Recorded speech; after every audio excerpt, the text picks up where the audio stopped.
Hey, what do you say, everybody? How's everybody doing? I thought today may be a good time to share my story, right? A lot of times, you start following people, like maybe following someone like me, and what's up, Jermaine? What's up, Edwin? And you follow someone like myself, and you kind of catch us um, at a certain point in our career. I'm already celebrating successes and all this. But what a lot of times you don't know is exactly what's up, Connie, or Big Connie. That's hard to read these names sometimes. What's up, Jermaine? Um, but sometimes it's hard to really know somebody until you really know the whole story. Like, a lot of you guys don't know. You look at me like right now. I'm on my boat on the lake. But I'll tell you what, it wasn't always like this. It wasn't even close to not being like this. I mean, good evening, good evening. The places that I've had to go to and the things I had to go through to get here, I'll tell you what, it wasn't easy. I started in real estate. I started in real estate. Love back at you. Started in real estate about 22 years ago, and I made one huge error when I got started in real estate investing. Okay, and the error I made when I got started is an error, by the way, that I see a lot of people make. It was an error of arrogance, right? I thought I knew how to do this thing. I was arrogant. I thought I could do it. Not only did I think I could do it, but I thought I could actually do it. Like, I thought I could do it better than somebody else, right? But this error of arrogance, of thinking you could figure something out yourself, is a devastating error to make. And I'll tell you where, where that error of arrogance really came into play. Is I had a little success before I got in this business, right? And because I had a little success before I got into real estate, I got arrogant, right? I had some money coming into this business, so I thought I had a cushion. I had some successes behind me, so I thought I knew what I was doing. And the error of arrogance, I'm telling you, is an error to always be on a lookout for. Because guess what happened when I got started in this business? Within 6 months, literally within 6 months, I'd lost everything I had, right? Because I was arrogant, because I didn't understand how to correctly interpret real estate. I didn't understand how to correctly make decisions through real estate investing.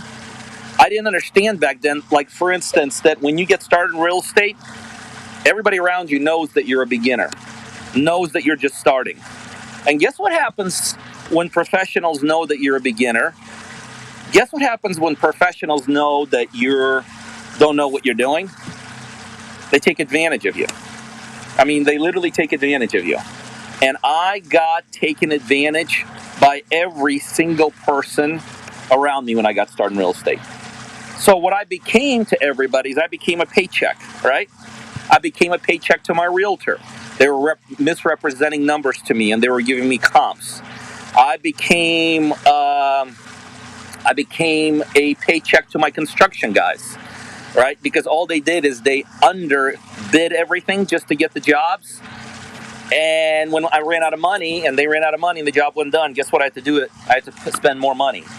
My money guys took advantage of me. Everyone that was involved with me took advantage of me.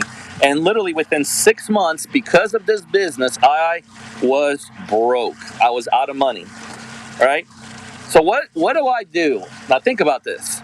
I wasn't as arrogant anymore. I was still a little bit arrogant, but not as arrogant. But I lost everything I had. So what did I do? I went out there and I started borrowing money, right? Because I needed to have more money for two reasons. One, I needed to survive. Two, I thought that by borrowing more, I would just buy more time.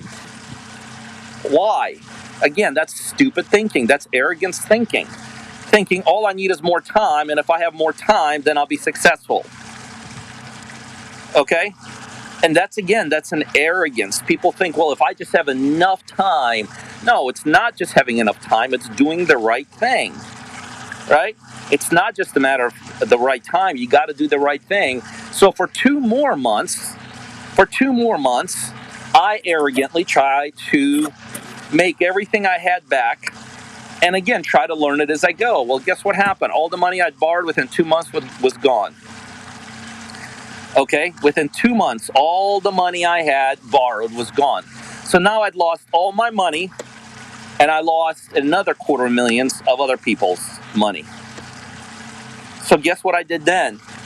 I basically made myself homeless, right? I literally, about 8 months after being in this business, I pretty much had made myself homeless. Again, the error of arrogance, the error of thinking I could do it better myself, or not even better, I just thought I could do it. And the error of arrogance is that one of the huge, you hear me talk about pillars all the time.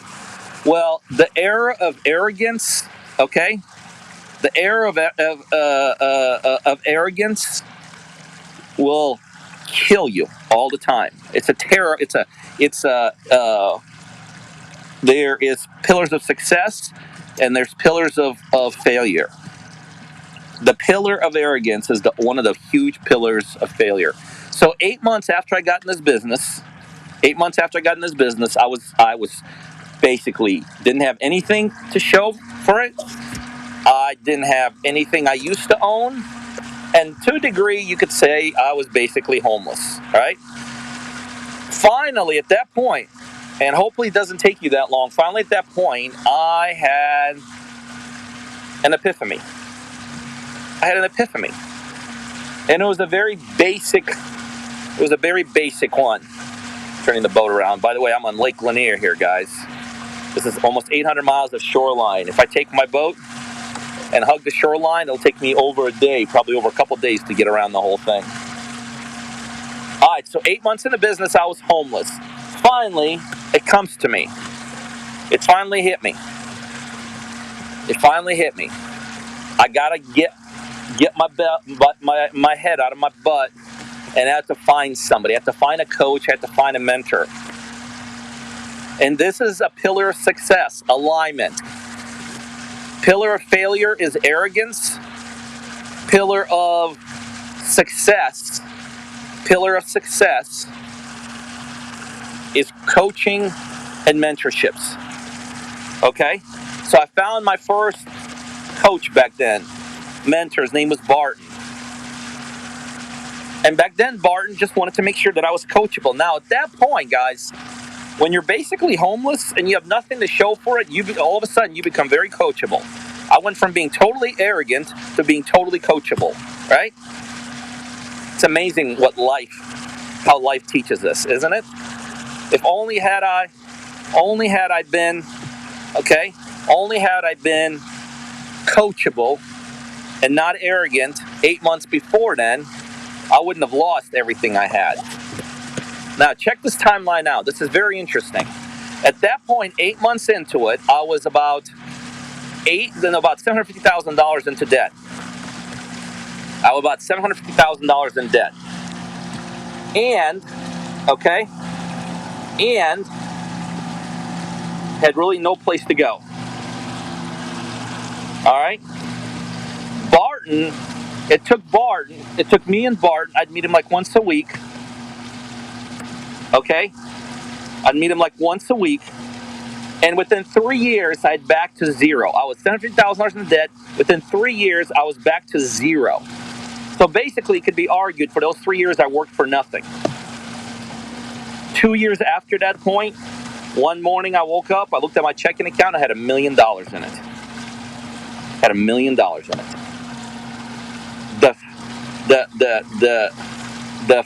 The arrogance pillar killed me. The coaching pillar, mentorship pillar, rebuilt me. And at that point, Barton taught me the partner model. He taught me that back then, because Barton and I started doing some things together. Barton taught to me back then how to partner, and that you are a lot stronger with a partner than without it. And do you guys know, now 20 some years later, okay, some 20 years later,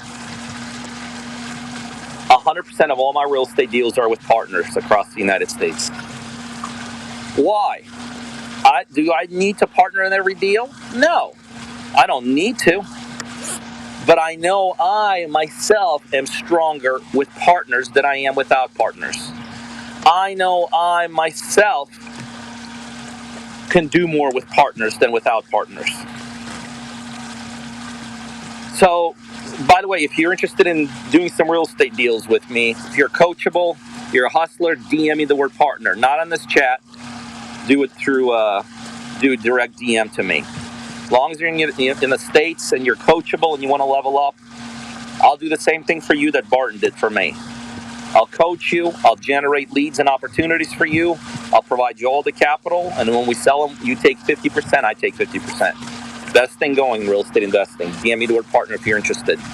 Don't put it in chat. You have to DM me directly. Make sure you live in the States, United States. Make sure you're coachable. Make sure you want to level up. See, guys, I'm telling you, arrogance. There's so many people I see walking around that are arrogant. And the crazy thing is, they're arrogant for no apparent reason. Like, literally, they are arrogant for no apparent reason. At least when I got started in real estate, I was arrogant. I did have a little bit of success, right? So maybe it could be argued, not that I had a reason to be arrogant, not that I had an excuse to be arrogant, but I did have some successes behind me, right? I did have some successes behind me, and that's why I was arrogant. But I'm telling you, arrogance in a state of success or in a state of brokenness is a pillar of failure. Okay? It is absolutely pillar failure. What would you say the steps are to getting started in real estate investing? Easy. Partner with me. Right? That's what I do. Now, I know if you don't live in the United States, you can't do that and all this. But I would align myself. I'm telling you, my answer is always the same. Align yourself with someone more successful. If you're in the States, I think I got the best thing going for people that want to get started in real estate. DM me the word partner.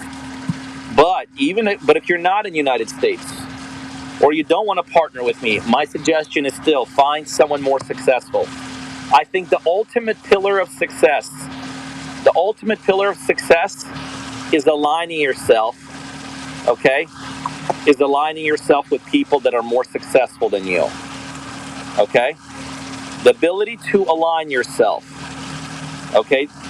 The ability to align yourself and to position yourself with people that are more successful than you is the ultimate pillar of success. Because what you will learn through them is something they won't teach you in school, something you can't learn on YouTube, something you can't learn in a classroom setting. But what an actual alignment allows you to do, an actual alignment with someone more successful than you, that alignment allows you to learn as you go. But you're doing it under somebody's tutelage. You're doing it under somebody's watch, someone more successful than you. Okay?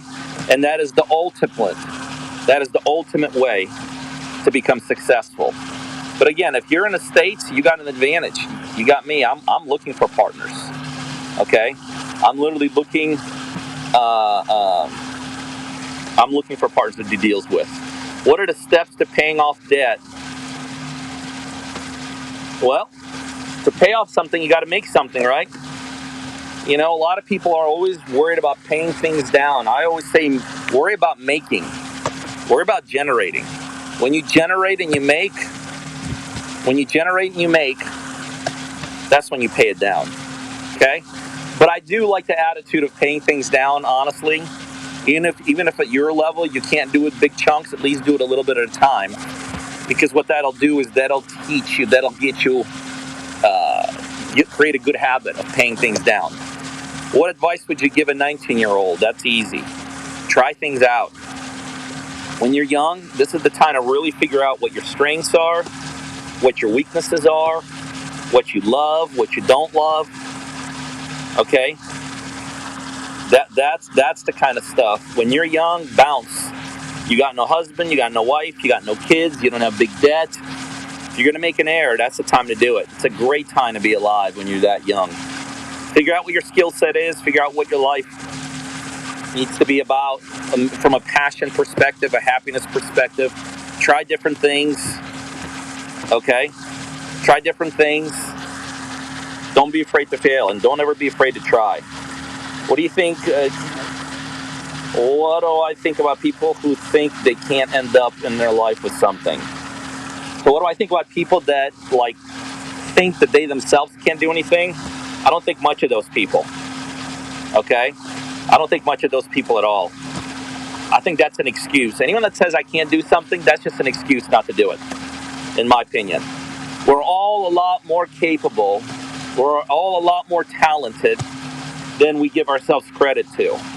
But if you sink so low to actually say to yourself you can't, that's awful. That's awful. That's just an excuse for I won't. Okay? That's just an excuse for, I won't. How much you need to start in real estate? That depends. If you're doing it yourself, you need some capital. Okay? There are some strategies like the wholesaling strategies where you don't need capital, or at least you used to not have to have capital. Those days are changing. Now, even on the wholesale side with real estate, you need capital on the front A to B. So I think realistically, you should have about 50 to 100,000 if you're going to do it yourself. If you're going to partner with me, you don't need anywhere near like that. Nowhere near.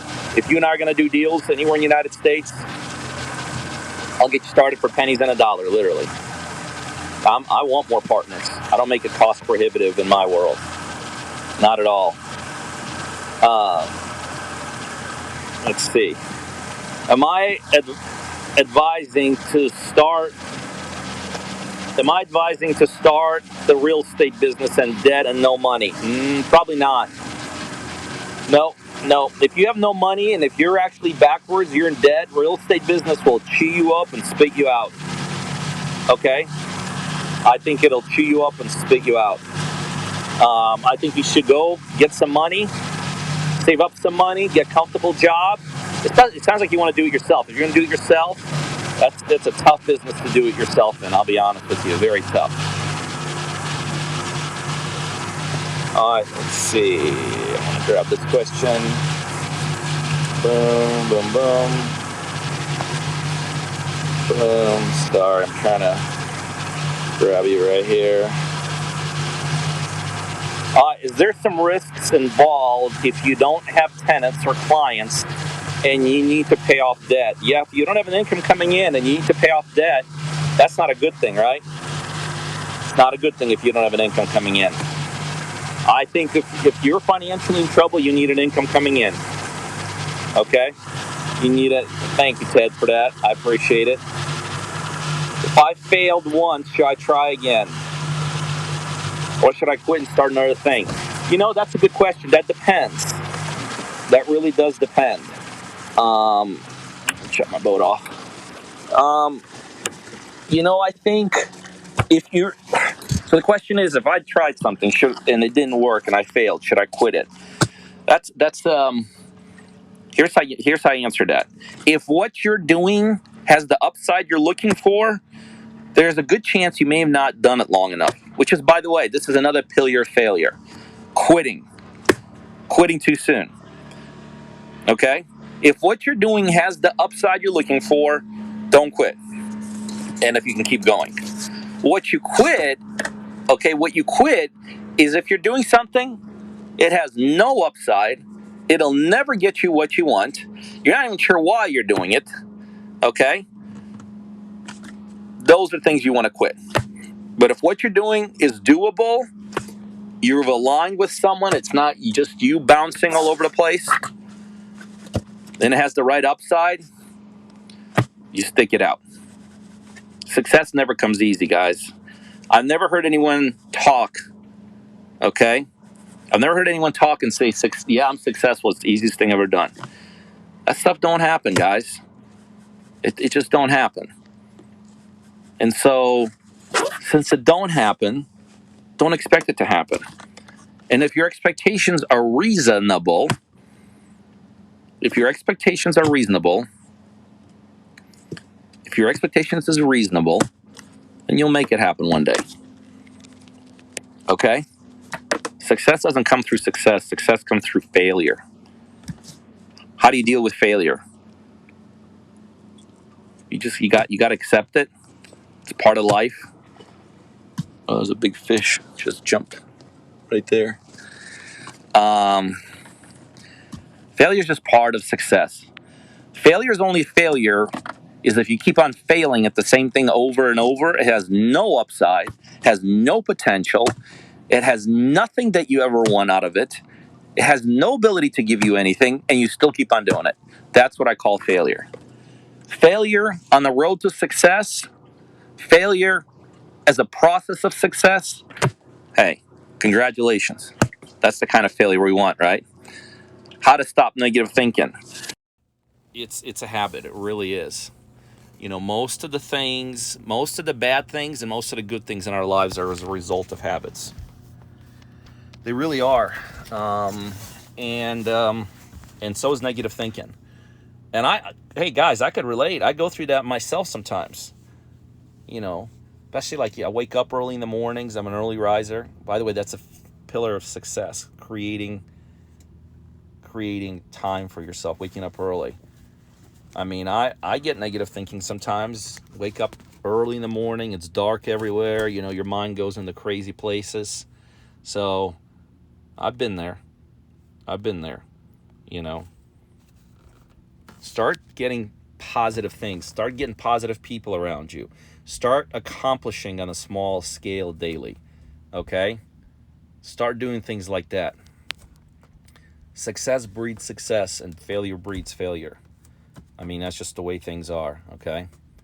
Success breeds success, and failure breeds failure. All right, guys, listen, I appreciate it. I enjoyed it this morning. I'll try to pop on maybe later on this afternoon. Yeah, failure is the first step of success. That's exactly right. It's a process that you go through. All right, guys, again, enjoyed it. I appreciate the follow. Remember, guys, I have an incredible shortcut for the right people when it comes to real estate investing. I partner with people and I coach them. I generate leads and opportunities for them, right? Whatever city or state they live in. And I provide them unlimited capital to close on deals. And then when we sell the properties, we split the profits down the middle, 50-50. If you live in the United States, if you're coachable, ready to level up, you want to be part of that, DM me the word partner. All right, thanks, guys. I appreciate you a ton.